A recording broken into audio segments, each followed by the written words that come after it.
It was the night before Christmas when all through the house not a creature was stirring, not even a mouse. The stockings were hung by the chimney with care in hopes that St. Nicholas soon would be there. The children were nestled all snug in their beds while visions of sugar plums danced in their heads. And Mama in her handkerchief and I in my cap had just settled down for a long winter's nap when out on the lawn there arose such a clatter I sprang from my bed to see what was the matter. Away to the window I flew like a flash, tore open the shutters and threw up the sash. The moon on the breast of the new fallen snow gave a luster of midday to objects below when what to my wondering eyes should appear but a miniature sleigh and 8 tiny reindeer with an old driver so lively and quick I knew in a moment it must be Saint Nick. More rapid than eagles, his coursers they came, and he whistled and shouted and called them by name. Now Dasher, now Dancer, now Prancer and Vixen, on Comet, on Cupid, on Donner and Blitzen, to the top of the porch, to the top of the wall. Now dash away, dash away, dash away all. As the dry leaves that before the wild hurricane fly, when they meet with an obstacle, mount to the sky, so to the housetop, up to the housetop, the coursers they flew with a sleigh full of toys and St. Nicholas too. And then in a twinkle I heard on the roof the prancing and pawing of each little hoof.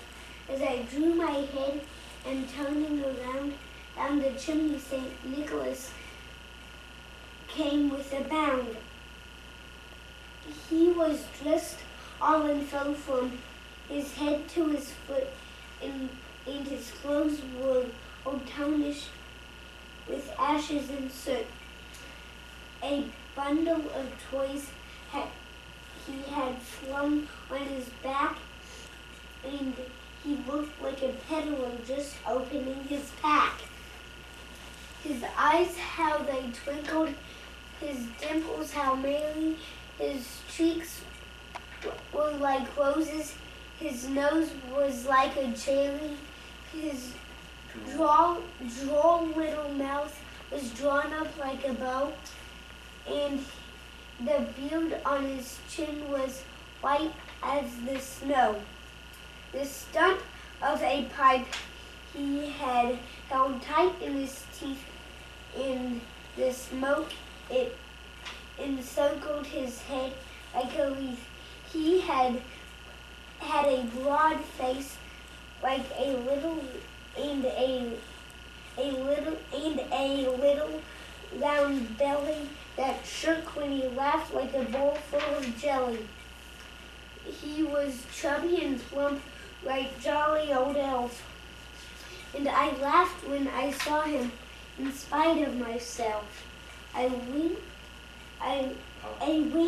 of his eye and a twist of his head soon gave me to know I had nothing to dread. He spoke not a word, but went straight to his work and filled all the stockings, then turned with a jug and lay his finger on a side of his nose, and giving a nod up the chimney he rose. He sprang to his sleigh, to his team gave a whistle, and away they all flew like the down on a thistle.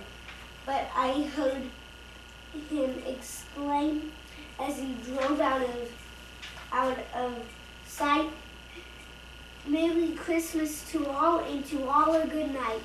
The end! Very good. Good, John. Very good. Hey, that's not the way you read it. That's not It has too much snow and all that. too much snow. Yeah. That's what Christmas is like. Yeah, not in Texas. Not in Texas. Well, how does it go in Texas?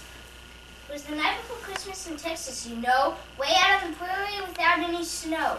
Asleep in their cabin were Buddy and Sue, a dreaming of Christmas like me and like you. Not stockings but boots at the foot of their bed, for this was in Texas, what more need be said. When all of a sudden, from out the still night, there came such a ruckus it gave me a fright. And I saw across the prairie like a shot from a gun, a loaded up buckboard come on at a run. The driver was Gian and Han with the wheel, the horses not reindeer, he drove with such skill. Come on there, Buck, Pancho, and Prince, to the right. There'll be plenty of traveling for you all tonight. The driver in Levi's and a shirt that was red had a $10 Stetson on top of his head. As he stepped from the buckboard, he was really a sight, with his beard and mustache so curly and white. As he boasted in the cabin, the children awoke, and both so astonished that neither one spoke. And he filled up their boots with such presents galore that neither could think of a single thing more. When Buddy recovered the use of his jaws, he asked in a whisper, "Are you Santa Claus? Am I the real Santa? Or what do you think?" And he smiled as he gave him a mysterious wink. Then he let in his buckboard and called back in his drawl, "To all the children of Texas, Merry Christmas, you all." Is that how it goes? That's quick. Very good. And this is my pop-up for, as he boasted in the cabin, the children awoke and both so astonished that neither one spoke.